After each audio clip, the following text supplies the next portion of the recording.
Hello welcome back to my YouTube channel. ನಾನಿವತ್ತು ಬೆಂಗಳೂರಿಂದ 60 kilometre ದೂರದಲ್ಲಿರುವಂತಹ ರಾಮನಗರದಲ್ಲಿ ಇರುವಂತಹ ರಾಮದೇವರ ಬೆಟ್ಟಕ್ಕೆ ಬಂದಿದ್ದೀನಿ. ಇಲ್ಲಿಗೆ ನೀವು ಬಸ್ಸಲ್ಲಿ ಕೂಡ ಬರ್ಬೋದು, ಇಲ್ಲ ಅಂತಂದರೆ ನಿಮ್ಮ ಓನ್ ವೆಹಿಕಲಲ್ಲಿ ಕೂಡ ಬರ್ಬೋದು. ಬಸ್ಸಲ್ಲಿ ಬರೋದಾದರೆ ನೀವು ಸ್ಯಾಟ್ಲೈಟಿಂದ ಬಸ್ ಹತ್ಕೊಂಡು ರಾಮನಗರ ಬಸ್ ತೊಗೊಂಡು ಅಲ್ಲಿಂದ ನೀವು ರಾಮನಗರ ಬರಬೇಕಾಗತ್ತೆ. ರಾಮನಗರ ಬಂದುಬಿಟ್ಟು ಅಲ್ಲಿ ಸ್ಟಾಪ್ ತೊಗೊಂಡ್ಮೇಲೆ ಅಲ್ಲಿಂದ ನೀವು ಆಟೋದಲ್ಲಿ ಬರಬೇಕಾಗತ್ತೆ. ಆಟೋ ಅವರು ಒಂದು 100 ರುಪೀಸು 115 ಏನೋ ತೊಗೊತಾರೆ, ಒಬ್ಬರಿಗೆ ಪರ್ ಹೆಡ್ ಅಷ್ಟು ತೊಗೊತಾರೆ ಅಂತ ಹೇಳಿದ್ರು. ನನಗೆ ಗೊತ್ತಿಲ್ಲ, ಯಾಕೆಂದರೆ ನಾನು ಆಟೋದಲ್ಲಿ ಬರಲಿಲ್ಲ, ನಾವು ಗಾಡಿನಲ್ಲೇ ಬಂದಿದ್ದು. ಹಾಗಾಗಿ ಆಟೋದಲ್ಲಿ ಅಷ್ಟು ತೊಗೊತಾರೆ ಅಂತ ನಾನು ಬೇರೆ ವೀಡಿಯೋಗಳಲ್ಲಿ ನೋಡಿರೋದ್ರಿಂದ ಹೇಳ್ತಾ ಇದ್ದೀನಿ. ನೀವೇನಾದರೂ ಓನ್ ವೆಹಿಕಲಲ್ಲಿ ಬಂದ್ರೇ ಒಳ್ಳೆಯದು. ಯಾಕೆ ಅಂತಂದರೆ ಇಲ್ಲಿ ನಿಮಗೆ ಇನ್ನೊಂದು 20 ಕಿಲೋಮೀಟ್ರ್ ಮುಂದೆ ಹೋದರೆ SRS ಬೆಟ್ಟ ಕೂಡ ಸಿಗುತ್ತೆ. ಹಾಗಾಗಿ ಒಂದೇ ದಿನಕ್ಕೆ ಬಂದು ನೀವು 2 ಬೆಟ್ಟಗಳನ್ನ ನೋಡಬಹುದು. ಆದರೆ ಬೆಳಗ್ಗೆ ಬೇಗ ಬರಬೇಕಾಗತ್ತೆ. ಬೆಳಗ್ಗೆ ಬೇಗ ಬಂದರೂ ಕೂಡ ಇದು ರಾಮದೇವರ ಬೆಟ್ಟಕ್ಕೆ ಬೇಗ ಬರಬೇಡಿ, ಯಾಕೆಂದರೆ ಇಲ್ಲಿ ಓಪನ್ ಆಗೋದೇ 9 ಗಂಟೆಗೆ.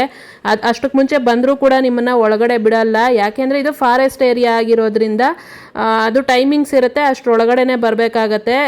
ಬೇಗ ಬಂದರೂ ಕೂಡ ಬಿಡಲ್ಲ. ಮತ್ತು ಸಂಜೆ ಅಷ್ಟೇ 4:15ಗೆ ಲಾಸ್ಟ್ ಆಗುತ್ತೆ. 5 ಗಂಟೆ ಅಂತ ಹೇಳ್ತಾರೆ ಅವರು, ಆದರೆ 5 ಗಂಟೆಗೆ ಒಳಗಡೆ ಬಿಡಲ್ಲ.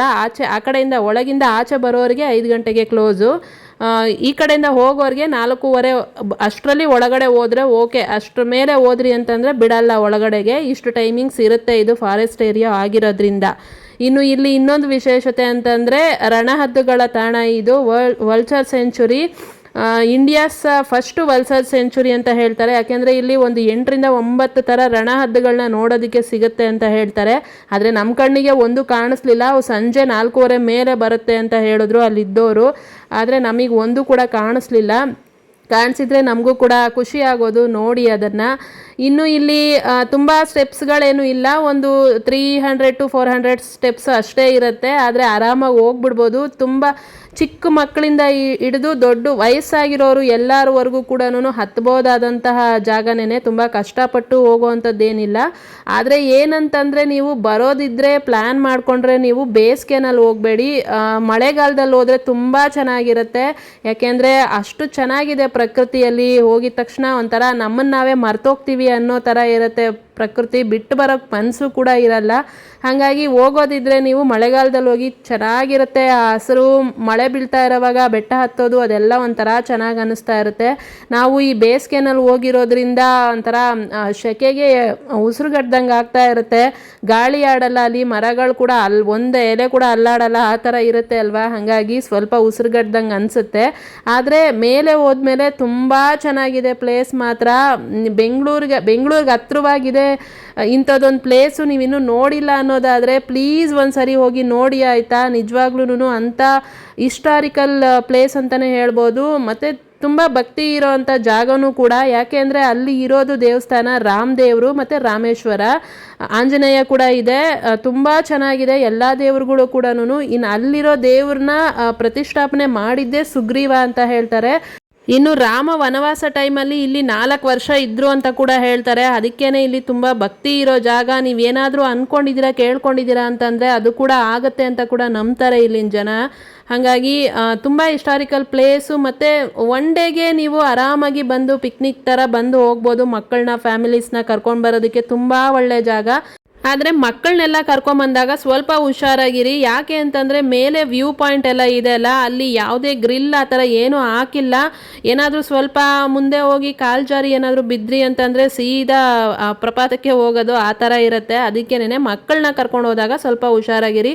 ತುಂಬ ಡೀಪಾಗಿ ಹತ್ರಕ್ಕೆಲ್ಲ ಹೋಗಿ ನೋಡದೆ, ಸ್ವಲ್ಪ ದೂರ ನಿಂತ್ಕೊಂಡು ನೋಡಿ ಎಂಜಾಯ್ ಮಾಡಿ ಪ್ರಕೃತಿನ. ಮತ್ತು ಇನ್ನೊಂದು ವಿಷಯ ಅಂತಂದರೆ ಅಲ್ಲಿ ಯಾವುದೇ ಥರ ಪ್ಲಾಸ್ಟಿಕ್ನ ತುಂಬ ಗಲೀಜು ಮಾಡಿಲ್ಲ. ಇದೊಂದು ನನಗೆ ತುಂಬ ಇಷ್ಟ ಆಯಿತು. ಆದರೆ ಮಾಡೇ ಇಲ್ಲ ಅಂತಲ್ಲ, ಇದೆ. ಅಲ್ಲೂ ಕೂಡ ನಮ್ಮ ಜನ ಅವ್ರ ಬುದ್ಧಿಗಳನ್ನ ತೋರಿಸಿನೇ ಬರ್ತಾರೆ. ತಗೊಂಡೋಗಿರೋದನ್ನ ಮೇಲೆ ತಗೊಂಡೋಗಿರೋಷ್ಟು ಶಕ್ತಿ ಕೆಳಗಡೆ ತಗೊಂಬರೋಕ್ಕೆ ಇರಲ್ಲ ಅವರಿಗೆ, ಅಷ್ಟೊಂದು ಶಕ್ತಿ. ಹಾಗಾಗಿ ಅಲ್ಲೇ ಎಸ್ಬಿಟ್ಟು ಬರ್ತಾರೆ. ಅಲ್ಲೊಂಚೂರು ಇಲ್ಲೊಂಚೂರು ಪ್ಲಾಸ್ಟಿಕ್ ಕಾಣಿಸುತ್ತೆ. ಆದರೆ ಶಿವಗಂಗೆ ಬೆಟ್ಟದಲ್ಲಿ ಮಾಡಿಟ್ಟಿದ್ರು ಗಲೀಜು, ಅಷ್ಟಂತೂ ಇಲ್ಲಿ ಗಲೀಜಿಲ್ಲ. ಅದನ್ನು ಹೋಲಿಸ್ಕೊಳ್ಳೋದು ಕೂಡ ಆಗಲ್ಲ. ನಿಜವಾಗ್ಲೂ ಅಷ್ಟು ಬೇಜಾರಾಗುತ್ತೆ ಶಿವಗಂಗೆ ಬೆಟ್ಟಕ್ಕೆ ಏನಾದರೂ ಹೋದ್ವಿ ಅಂತಂದರೆ. ಆದರೆ ಇಲ್ಲಿ ಆ ಥರ ಏನು ಗಲೀಜಾಗಿಲ್ಲ. ಆದಷ್ಟು ಪ್ರಕೃತಿನ ಅದ್ರ ತಕ್ಕನಂಗೆ ಉಳಿಸ್ಕೊಂಡಿದ್ದಾರೆ. ಆದರೆ ಕೆಲವೊಬ್ಬರು ಮಾಡೋ ಕೆಲಸ ಇರುತ್ತೆ ಅಲ್ವಾ, ಅಲ್ಲೊಂಚೂರು ಇಲ್ಲೊಂಚೂರು ಎಸ್ಬಿಟ್ಟು ಬರೋದು, ತೊಗೊಂಡೋಗಿರೋ ಚಿಪ್ಸ್ ಪ್ಯಾಕೆಟ್ಗಳ, ನೀರು ಬಾಟ್ಲ್ಗಳನ್ನೆಲ್ಲನೂ ತೊಗೊಂಡೋಗಿ ತಿನ್ನೋವರೆಗೂ ಇರೋಷ್ಟು ಶಕ್ತಿ ಅವ್ರಿಗೆ ವಾಪಸ್ ಎತ್ಕೊಂಬರೋವರೆಗೂ ಇರಲ್ಲ. ತೊಗೊಂಬಂದು ಈಚೆ ಡಸ್ಟ್ಬಿನ್ ಇರುತ್ತೆ ಕೆಳಗಡೆ, ಅದನ್ನು ತೊಗೊಂಬಂದು ಅಲ್ಲೇ ಹಾಕ್ಬೋದಲ್ಲ. ಇಷ್ಟು ಚೆನ್ನಾಗಿರೋ ಜಾಗ ಯಾರು ಕ್ಲೀನ್ ಮಾಡ್ತಾರೆ ಅಲ್ಲಿ ಹೋಗ್ಬಿಟ್ಟು ಅಷ್ಟೆಲ್ಲ ಗಲೀಜು ಮಾಡಿದ್ದಾಗ? ಆ ಥರ ಎಲ್ಲ ಮಾಡಿ ಹಾಳು ಮಾಡಿ ಬರಬಾರ್ದು. ನೋಡಿ ಎಷ್ಟು ಚೆನ್ನಾಗಿದೆ, ಎಷ್ಟು ಬ್ಯೂಟಿಫುಲ್ ಆಗಿದೆ ಅಂತ ಜಾಗ. ನಾವು ಹೋಗೋದೇ ಒಂದು ಮೈಂಡ್ ಫ್ರೆಶ್ಗೆ ಅಲ್ವಾ. ಇಲ್ಲಿ ಬೆಂಗಳೂರಲ್ಲಿ ಆ ಗಲೀಜನ್ನೆಲ್ಲ ನೋಡಿ ನೋಡಿ ನೋಡಿ ಸಾಕಾಗಿನೇ ಅಲ್ವಾ ನಾವು ಇಂಥ ಜಾಗಗಳಿಗೆ ಅವಾಗ ಹೋಗ್ತಿರ್ತೀವಿ. ಅಲ್ಲೂ ಕೂಡ ನಾವು ಇದೇ ಥರ ಗಬ್ಬೆ ಬರ್ಸ್ಬಿಟ್ಟು ಬರ್ತಾ ಇದ್ರೆ ಅಲ್ಲೂ ನಮ್ಗೆ ಎಲ್ಲಿ ನೆಮ್ಮದಿ ಸಿಗುತ್ತೆ? ನೆಮ್ಮದಿಗೋಸ್ಕರನೇ ಅಲ್ವಾ ನಾವು ಹೋಗ್ತಾ ಇರ್ತೀವಿ ಇಂಥ ಜಾಗಕ್ಕೆ. ಅಂಥ ಜಾಗದಲ್ಲೂ ನಾವು ಗಲೀಜು ಮಾಡಿ ಬರಬಾರ್ದು. ಇದು ನನಗನ್ಸಿದ್ದು, ನಾನು ಹೇಳ್ತಾ ಇದ್ದೀನಿ ಅಷ್ಟೇನೆ. ಇನ್ನು ಈ ಜಾಗ ಎಲ್ಲ ಆದಮೇಲೆ ಫುಲ್ ಬೆಟ್ಟ ರೌಂಡ್ ಹೊಡೆದು ದೇವಸ್ಥಾನಗಳು ನೋಡಿ ಎಲ್ಲ ಆದಮೇಲೆ ಇನ್ನು ಇದೊಂದು ಬಂಡೆ ಮೇಲೆ ಈ ಥರ ಏನು ಹತ್ತೋದಕ್ಕಿರುತ್ತೆ ಮೇಲೆ ವ್ಯೂ ಪಾಯಿಂಟ್ ಹೇಳ್ದೆ ಅಲ್ಲ, ಅಲ್ಲಿಗೆ ಹೋಗಬೇಕು ಅಂತಂದರೆ ನೋಡಿ ಇವ್ರು ಹತ್ತುತ್ತಾ ಇದ್ದಾರೆ ಈ ಥರ. ಇದೊಂದು ಸ್ವಲ್ಪ ಕಷ್ಟ ಅಂತ ಅನಿಸುತ್ತೆ ಅಷ್ಟೇನೆ, ಒಂದು 4-5 ಮೆಟ್ಲು ಹತ್ತೋವರೆಗೂ. ಆಮೇಲೆ ಏನಿಲ್ಲ, ಮೇಲೆ ಹೋಗಿ ವ್ಯೂ ಪಾಯಿಂಟ್ ನೋಡ್ಕೊಂಡು ಕೆಳಗೆ ಬರ್ಬೋದು. ಆದರೆ ಈ ಜಾಗ ಒಂದು ಮಾತ್ರ ಮಕ್ಕಳುಗಳಿಗೆ ಸೇಫ್ ಅಲ್ಲ, ಅದು ಸ್ವಲ್ಪ ಹತ್ತೋದಕ್ಕೆ ಕಷ್ಟ ಆಗುತ್ತೆ. ಚಿಕ್ಕ ಮಕ್ಕಳುಗಳನ್ನೆಲ್ಲ ಅದ್ರ ಮೇಲೆ ಹತ್ತಿಸ್ಬೇಡಿ. ಆ ದೊಡ್ಡ ಹುಡುಗಿನೇ ಹತ್ತುತ್ತಿದ್ದವಳು ಸ್ವಲ್ಪ ಕೈಕಾಲು ನಡಗತ್ತೆ ಅಂತ ಅಂದ್ಬಿಟ್ಟು ವಾಪಸ್ ಬಂದುಬಿಟ್ಲು, ಮೇಲೆ ಹೋಗಲೇ ಇಲ್ಲ. ಹಾಗಾಗಿ ಹೇಳ್ತಿದ್ದೀನಿ ಅಷ್ಟೇನೆ.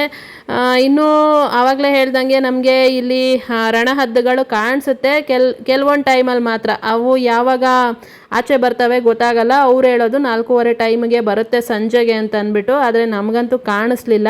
ಇನ್ನು ನಾವು ಹೋದಾಗ ತುಂಬ ಜನ ಅಂತೂ ಇರಲೇ ಇರಲಿಲ್ಲ. ಮೋಸ್ಟ್ಲಿ ವೀಕೆಂಡಲ್ಲೆಲ್ಲ ಜನ ಜಾಸ್ತಿನೇ ಬರ್ಬೋದು ಅಂತ ಅನಿಸುತ್ತೆ, ನನಗೆ ಗೊತ್ತಿಲ್ಲ. ನಾವು ಹೋದಾಗಂತೂ ಜನ ಇರಲಿಲ್ಲ. ಇನ್ನು ಹೋಗಿದ್ದು ವೀಕ್ ಡೇಸಲ್ಲೇ. ಹಾಗಾಗಿ ಇನ್ನು ನಾವು ಕೂಡ ಹೋಗಿ ಎಲ್ಲನೂ ಒಂದು ರೌಂಡು ನೋಡಿಕೊಂಡು ಫುಲ್ ಬೆಟ್ಟ ಅಂದರೆ ಒಂದು ದಿನ ನೀವು ಬರ್ತೀರಾ ಅಂತಂದರೆ 3-4 ಅವರ್ ಟೈಮ್ ಸ್ಪೆಂಡ್ ಆರಾಮಾಗಿ ಮಾಡ್ಬೋದು. ಯಾಕೆಂದರೆ ನೋಡೋದು ಅಷ್ಟೊಂದು ಇರುತ್ತೆ ಅಲ್ಲಿ. ಎಲ್ಲನೂ ನಿಧಾನಕ್ಕೆ ಆರಾಮಾಗಿ ನೋಡಿಕೊಂಡು ಸ್ವಲ್ಪ ಹೊತ್ತು ಕೂತಿದ್ದು ನೆಮ್ಮದಿಯಾಗಿ ಬರ್ಬೋದು. ಅರ್ಜೆಂಟ್ ಮಾಡಿಕೊಂಡು ಹೋಗಿ ಬರೋ ಅವಶ್ಯಕತೆ ಏನೂ ಇಲ್ಲ. ಅದಕ್ಕೇನೆ ನೀವೇನಾದ್ರು ಪ್ಲ್ಯಾನ್ ಮಾಡಿಕೊಂಡ್ರೆ ಬೆಳಗ್ಗೆನೇ ಬರ್ತೀರಾ ಅಂತಂದರೆ ಫಸ್ಟು ನೀವು SRS ಬೆಟ್ಟಕ್ಕೆ ಹೋಗ್ಬಿಟ್ಟು ಅಲ್ಲಿ ನೋಡಿಕೊಂಡು, ಯಾಕೆಂದರೆ ಅಲ್ಲಿ ಮಧ್ಯಾಹ್ನ ಆಗಿಬಿಡ್ತು ಅಂದರೆ ಬಿಸಿಲು ಜಾಸ್ತಿ ಆಗಿಬಿಟ್ರೆ ಅಲ್ಲಿ ಹತ್ತೋದಕ್ಕಾಗಲ್ಲ ಬೆಟ್ಟನ, ಕಾಲೆಲ್ಲ ಸುಡುತ್ತೆ. ಅದಕ್ಕೇನೆ ನೀವು ಫಸ್ಟು ಅಲ್ಲಿಗೆ ಹೋಗಿ, ಅಲ್ಲಿ 3 ಗಂಟೆಗೆ ಕ್ಲೋಸ್ ಆಗಿಬಿಡುತ್ತೆ. ಅದಕ್ಕೆ ಫಸ್ಟ್ ಅಲ್ಲಿಗೆ ಹೋಗಿ ಅಲ್ಲಿ ಮುಗಿಸ್ಕೊಂಡು ಆಮೇಲೆ ನೀವು ಮಧ್ಯಾಹ್ನ ಅಷ್ಟರಲ್ಲಿ ಇಲ್ಲಿಗೆ ಬಂದುಬಿಟ್ರೆ, ಒಂದು 2 ಗಂಟೆ ಟೈಮ್ಗೆಲ್ಲ ಇಲ್ಲಿಗೆ ಬಂದುಬಿಟ್ರೆ ಮಧ್ಯಾಹ್ನ ಇಲ್ಲಿ ಊಟ ಕೂಡ ಹಾಕ್ತಾರೆ ದೇವಸ್ಥಾನದಲ್ಲಿ. ಹಾಗಾಗಿ ಊಟ ಕೂಡ ತಿನ್ಬೋದು. ತುಂಬಾ ಚೆನ್ನಾಗಿರುತ್ತೆ. ಮನೇಲಿ ಮಾಡಿರೋ ಸಾಂಬಾರು ಥರನೇ ಅಷ್ಟು ಚೆನ್ನಾಗಿ ಎಲ್ಲ ತರಕಾರಿ ಹಾಕಿ ಸಾಂಬಾರು ಮಾಡಿರ್ತಾರೆ. ಒಂದು ಸ್ವೀಟ್ ಕೂಡ ಕೊಟ್ಟರು, ಅದಂತೂ ನಂಗೆ ಸಿಕ್ಕಾಪಟ್ಟೆ ಇಷ್ಟ ಆಗೋಯಿತು. ಸ್ವೀಟು ಬೆಲ್ಲದಲ್ಲಿ ಮಾಡಿದ್ರು, ಒಂಥರ ಕೇಸರಿ ಬಾತ್ ಟೈಪ್ ಇತ್ತು. ಆದರೆ ಅದು ಒಂಥರ ನುಚ್ಚಕ್ಕಿನಲ್ಲಿ ಮಾಡಿರೋ ಥರ ಅಂತ ಅನ್ನಿಸ್ತು. ಆದರೆ ಟೇಸ್ಟ್ ಮಾತ್ರ ಸಖತ್ತಾಗಿತ್ತು. ಅಯ್ಯಪ್ಪ ಪ್ರಸಾದ ತಿಂತೀರಲ್ವ, ಸೇಮ್ ಅದೇ ಥರ ಅಂತ ಅನಿಸುತ್ತೆ. ಅಷ್ಟು ಚೆನ್ನಾಗಿರೋದು ಕೊಡ್ತಾರೆ. ಮತ್ತು ಅನ್ನ ಸಾಂಬಾರು ಮಜ್ಜಿಗೆ ಎಲ್ಲ ಕೊಡ್ತಾರೆ. ನೆಮ್ಮದಿಯಾಗಿ ಊಟ ಮಾಡ್ಬೋದು ಕೂತ್ಕೊಂಡು. ಸುಸ್ತೆಲ್ಲ ಅಂದರೆ ಹತ್ತಿ ಹೋಗಿರೋ ಸುಸ್ತೇನಾದರೂ ಇತ್ತು ಅಂತಂದರೆ ಸ್ವಲ್ಪ ಹೊತ್ತು ಕೂತ್ಕೊಂಡು ರಿಲ್ಯಾಕ್ಸ್ ಮಾಡಿಕೊಂಡು ನೆಮ್ಮದಿಯಾಗಿ ವಾಪಸ್ ಬರ್ಬೋದು. ಒಂದು 3-4 ಅವರ್ ಟೈಮ್ ಸ್ಪೆಂಡ್ ಮಾಡೋ ಅಂಥ ಜಾಗ ಇದು. ಯಾರಾದರೂ ಇನ್ನೂ ಹೋಗಿಲ್ಲ ಅಂತಂದರೆ ಹೋಗಿ ಒಂದು ಸರಿ, ಹೋಗಲೇಬೇಕಾಗಿರೋವಂಥ ಜಾಗ ಇದು. ಬೆಂಗಳೂರಿಗೆ ಹತ್ರದಲ್ಲಿ ಇದ್ದೀರಾ ಅಂತಂದರೆ ಹೋಗಿ ಆಯಿತಾ. ರಾಮನಗರ ಸುತ್ತಮುತ್ತ ಇದ್ದವರು ಅಷ್ಟೇನೆ, ಅವರೆಲ್ಲ ನೋಡೇ ಇರ್ತಾರೆ.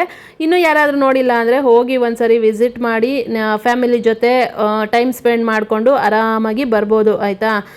ಓಕೆ, ಇನ್ನು ಈ ವಿಡಿಯೋ ಇಷ್ಟ ಆಗಿದೆ ಅಂತ ಅಂದ್ಕೊಂಡಿದ್ದೀನಿ. ಇಷ್ಟ ಆಗಿದರೆ ಪ್ಲೀಸ್ ಒಂದು ಲೈಕ್ ಮಾಡಿ, ಹಾಗೆ ಚಾನಲ್ಗೆ ಸಬ್ಸ್ಕ್ರೈಬ್ ಮಾಡ್ಕೊಳ್ಳಿ. ಕಮೆಂಟ್ ಮಾಡಿ ಹೇಳಿ ಹೆಂಗೆ ಅನ್ನಿಸ್ತು ಅಂತ ಅಂದ್ಬಿಟ್ಟು.